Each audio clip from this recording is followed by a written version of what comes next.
নমস্কাৰ গ্ৰহণ কৰিব। ECC অৰ্থাৎ ক শ্ৰেণীৰ প্ৰাক-প্ৰাথমিক শিক্ষাৰ আমাৰ ক শ্ৰেণীৰ বাবে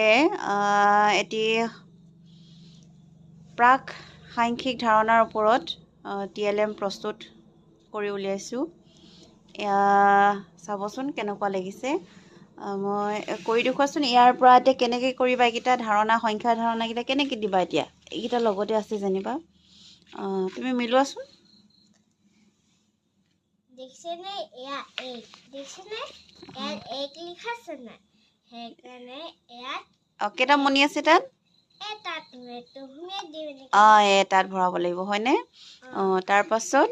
এইটো যদি দুটা আছে দেখছেনে আপুনি দুই গতিকে কেইটাত সেউজীয়া তাহলে ইয়াত বহিব দেখছেনে বহুত সুন্দৰ লাগিছে ন তাৰপিছত তিনি কৈছে এইটো নেকি নহয় এইটো নহয় এইটো এতিয়া কি কৰিম ভৰাম এটা ছুটি হ'ল এইদৰে প্ৰস্তুত কৰিব এয়া যদি 4 হয় তেতিয়া কেনেকৈ ভৰাম ইয়াত হ'ব জানো নহয় ইয়াত সবৰে চিধা চিধা যদি তুমি A5 পোৱা ক'ত বহাবা ইয়াত ন ইয়াত দেখিছা সুন্দৰ হৈছে দেখিছেনে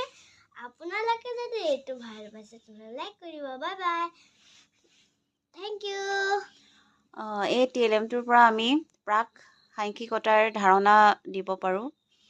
গতিকে আজিলৈ আহিছোঁ বাই বাই